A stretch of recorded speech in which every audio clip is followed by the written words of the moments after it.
फूलन देवी का भी एक अलग इतिहास है और शायद धरती पर दुनिया के इतिहास में इतना प्रताड़ना, इतना अन्याय, इतना अपमान किसी महिला का नहीं हुआ होगा जो फूलन देवी का एक समय पर हुआ है। इतिहास अलग अलग तरीके से लिखा गया। मुझे याद है कि फिल्म बनाने वाले जिन्होंने फूलन देवी फिल्म बनाई थी,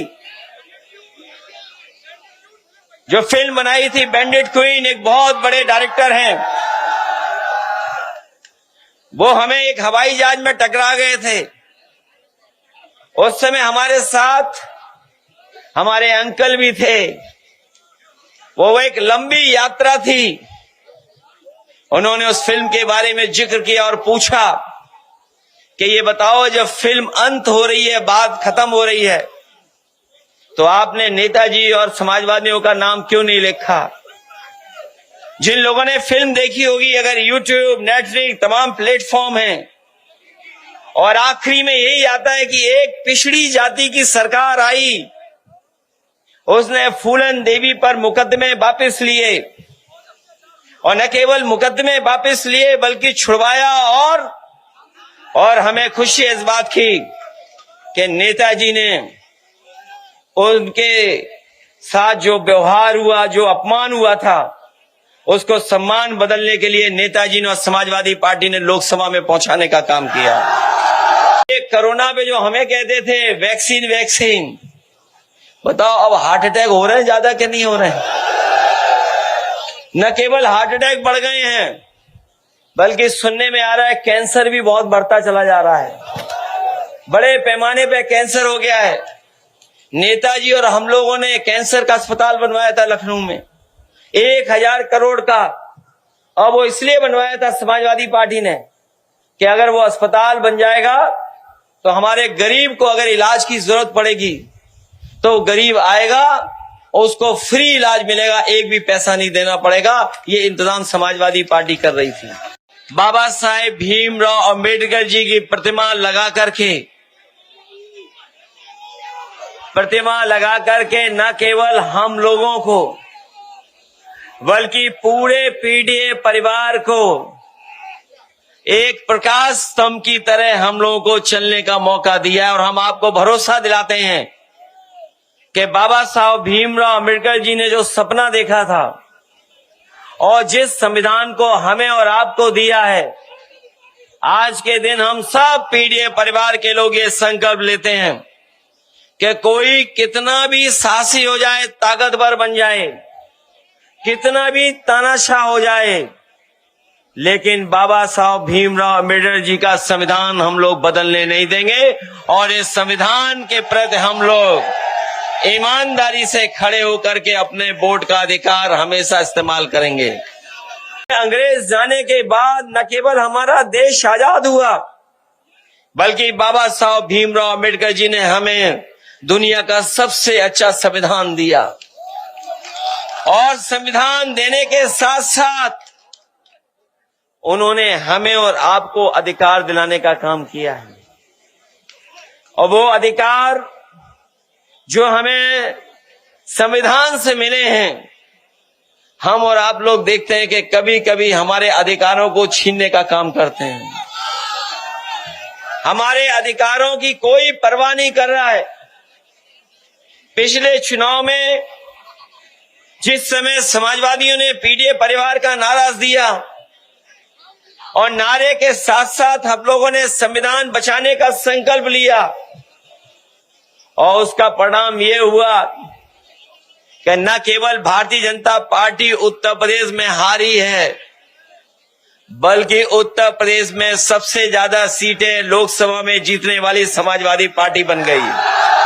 आज पीडीए और संविधान और बाबा साहब भीमराव अंबेडकर जी का संविधान, डॉक्टर राम मनोहर लोहिया के हमारा समाजवादी चिंतन और नेताजी के संघर्ष की वजह से आज हम लोग सबसे बड़ी पार्टी हैं उत्तर प्रदेश में जहां इंडिया गठबंधन ने सबसे ज्यादा सीटें जीती, वहीं भारतीय जनता पार्टी को हम लोगों ने बहुमत से दूर करने का काम भी किया है।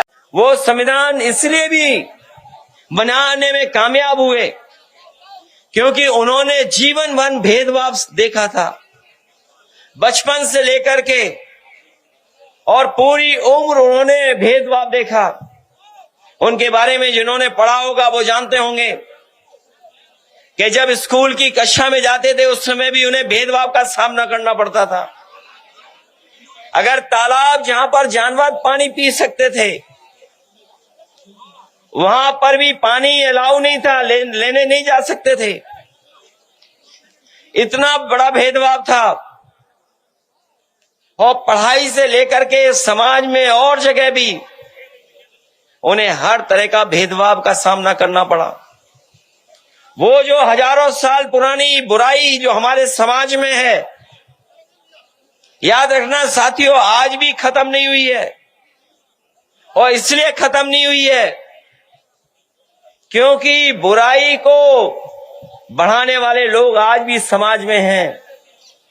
आपने देखा कि अगर कोई मंदिर चला गया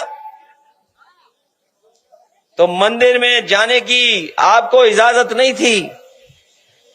बहुत सारे मंदिरों में कोई घुस नहीं सकता था, और अगर घुस जाता था तो उसे सजा मिलती थी। न केवल सजा बल्कि दूसरी भावना से भी देखा जाता था। इस तरीके से आदमी को आदमी से इस तरह की घृणा करना दुनिया में कहीं नहीं देखा जाता है, केवल हमारे देश में देखा जाता है। मैं सोच सकता हूं, कल्पना कर सकता हूं कि अगर हम लोगों के साथ ऐसा व्यवहार हो सकता है तो और हमारे जितने बहुजन समाज के लोग हैं उनके साथ न जाने कैसा कैसा व्यवहार होता होगा। और वो हमें देखने को मिल रहा है।